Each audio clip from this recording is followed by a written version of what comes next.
আসসালামু আলাইকুম। পাশে আমি আপনাদেরকে একটি ভিডিও দেখাচ্ছি, যেখানে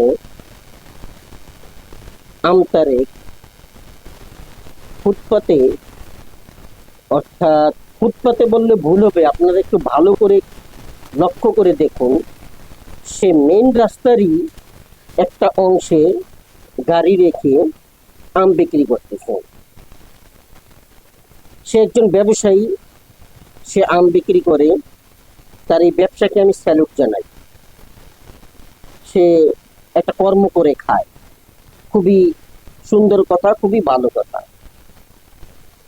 কিন্তু আমার জানার ইচ্ছাটা হচ্ছে এখানে, আমার জিজ্ঞাসাটা হচ্ছে সবার কাছে এইখানে, যে একজন জনপ্রতিনিধি যখন হয়, যারা রাজনীতি করেন, যাদের একটা নিবন্ধিত দল আছে, তাদের উদ্দেশ্য হচ্ছে তারা কোনো এক সময়ে নির্বাচিত হয়ে দেশের এমপি, মিনিস্টার কিংবা জনপ্রতিনিধি হিসেবে কাজ করবেন।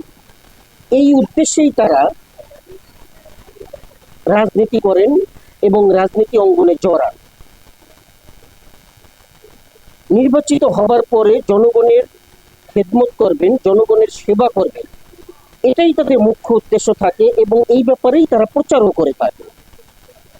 এখন এখানেই হচ্ছে আমার জিজ্ঞাসাটা, যে এই আমতারেকও একটি নিবন্ধিত দল, তার রাজনৈতিক সংগঠনটিকে সে নিবন্ধন করিয়েছে বহুত নাটক নোবেলের পরে। যাই হোক, তার দলটি নিবন্ধিত হয়েছে।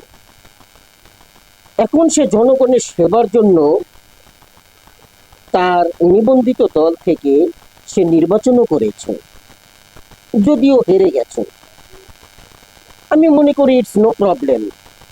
সে এবার হতে পারেনি, পরের বার দাঁড়াবে, পরের বারও হয়তো হইতে পারবে না, আরো 5 বছর পর, আরো 10 বছর পর, কিংবা আরো 30 বছর পরে সে একজন জনপ্রতিনিধি হিসেবে আবির্ভূত হবে, এমপি মিনিস্টার হবে। কিন্তু তার উদ্দেশ্যটা কি, সেটা হচ্ছে আমাদের বিবেচ্য বিষয়। তার উদ্দেশ্য এবং লক্ষ্যটা হচ্ছে সে জনগণের সেবা করবে। এটাও কিন্তু সে নিজেও প্রচার করে থাকে। সে যে জনগণের সেবা করতে চায় সেটাই প্রচার করে থাকে, এবং সে তার নির্বাচনী প্রচারণার সময় এই কথাগুলোই বলেছে। এখন আমরা দেখতেছি বাংলাদেশে এই হকার উচ্ছেদ করার জন্য সোহানি নামে এক ম্যাডাম রাস্তায় আন্দোলন করতেছে। বিভিন্ন উচ্চপদস্থ লোকদের সাথে তিনি কথা বলতেছেন, এটা কিভাবে দূর করা যায় এবং এ থেকে জনগণকে কিভাবে পরিত্রাণ পাওয়ানো যায়।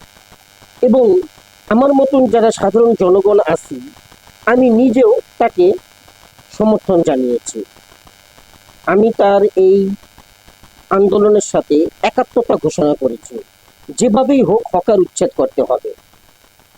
ফুটপাত দখল করা যাবে না, মেন রাস্তা দখল করা যাবে না। মেন রাস্তা তো দখলের প্রশ্নই আসে না, কিন্তু হকার উচ্ছেদের জন্য ফুটপাতও দখল করা যাবে না। কারণ ফুটপাত যদি দখল হয়ে যায়, তাহলে মানুষ হাঁটার রাস্তা থাকে না। তখন সেই মানুষগুলো হাঁটার জন্য রাস্তায় নেমে আসে, অর্থাৎ মেইন সড়কে চলে যায়। আর যখন মেইন সড়কে চলে যায়, তখন মেইন সড়কে গাড়ি ঘোড়া চলার জন্য আর স্পেস থাকে না। তখনই বিভিন্ন ধরনের দুর্ঘটনা আবির্ভূত হয়ে থাকে। এখন আপনারা ভালো করে লক্ষ্য করে দেখুন, আমতারেক কোথায় ব্যবসা করতেছে। সে ফুটপাতে না, সে মেইন রাস্তার একাংশে তার ঠেলা গাড়ি রেখে সেখানে আম বিক্রি করতেছে। আচ্ছা, উনি একজন জনপ্রতিনিধি হতে চায়, উনি দেশের একজন এমপি মিনিস্টার হতে চায়, জনগণের সেবা করতে চায়। আজকে উনি যে রাস্তায় নেমে এইভাবে ব্যবসা করতেছেন, রাস্তার একাংশ দখল করে, ওনার আশেপাশে কিন্তু কেউ আর একটা দোকান বসায়নি।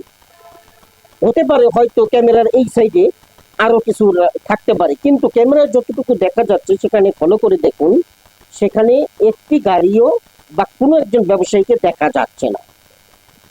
এখন যদি ওনার দেখা দেখি আরো কজন এসে ওখানে বসে আম বিক্রি করার জন্য, সালা বিক্রি করার জন্য, লেস ফিতা বিক্রি করার জন্য, কিংবা আদারওয়াইজ যে কোনো কিছু সবজি বিক্রি করার জন্য তার দেখা দেখি ওই রাস্তাটায় আরো বসতে শুরু করলো, অর্থাৎ অনেকেই বসতে শুরু করলো।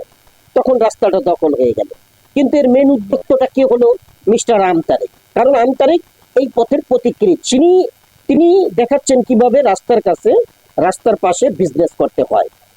এই জিনিসটা তিনি শিক্ষা দিচ্ছেন। এখন উনি যদি এই জিনিসটা শিক্ষা দেন, উনি যদি রাস্তা দখল করেন, উনি যদি মেইন সড়ক দখল করে আজকে ব্যবসা করেন এবং মানুষকে উদ্বুদ্ধ করেন, তাহলে উনি কিভাবে একজন জনপ্রতিনিধি হবেন? কিভাবে তাকে মানুষ বিশ্বাস করবে? কিভাবে তিনি একজন রাজনৈতিক দলের নেতা হতে পারেন? এটা আপনাদের কাছে আমার জিজ্ঞাসা। উনি, ওনার মতন নেতা দ্বারা এই দেশের কোনো কি লাভ হতে পারে, কোনো সুফল বয়ে আনতে পারে? উনি তো এখন নেতা হতেই পারেননি, উনি তো এখন সেই ধরনের কোনো নেতাই না। উনি যত উদ্ভট কথাবার্তা বলে মানুষকে বিভ্রান্ত করেন, আর লেগে থাকেন শুধু কোনো একটি দলের পেছনে, একটি বা দুটি দলের পেছনে, আর কোন তোষামোদি করে থাকেন একটি দলের হয়ে। এই হচ্ছে তার বক্তব্য, এই হচ্ছে তার সমস্ত বক্তব্যের মূল ভিত্তি। কিন্তু তার কার্যক্রমগুলো লক্ষ্য করে দেখুন, তার কার্যক্রম মোটেই ভালো না। যেমন এই যে কাজটি করতেছেন, এটা কি জনগণের সেবার মধ্যে পড়ে? উনি যদি এই ধরনের কাজ করেন, তাহলে মিস্টার আমতারেক রাস্তার পাশে দাঁড়িয়ে আজকে আম বিক্রি করতেছেন, তাহলে উনি দেশের সেবা করবেন কিভাবে? জনগণের সেবা করবেন কিভাবে? উনি একজন এমপি হবার পরে যখন ওনাকে বলা হবে সরকারের তরফ থেকে যে আপনি আপনার রাস্তার ফুটপাত হকার মুক্ত করুন, তখন উনি যদি যায় সেই হকার মুক্ত করতে, আর এই হকাররা যদি তাকে প্রশ্ন করে আপনিও তো কোনো এক সময় রাস্তায় দাঁড়িয়ে এইভাবে বিজনেস করেছেন, এইভাবে ব্যবসা করেছেন, তাহলে আজকে আপনি আমাদেরকে কেন বাধা দিচ্ছেন? কেমন নেতা আপনি? তখন তার বলার মতন কোনো ভাষা থাকবে? তাহলে কি এই ধরনের নেতা আমাদের কাম্য হতে পারে? একটু ভেবে দেখুন, আপনারাই চিন্তা করে দেখুন, কাজটা কি সঠিক না বেঠিক। ধন্যবাদ। আসসালামু আলাইকুম।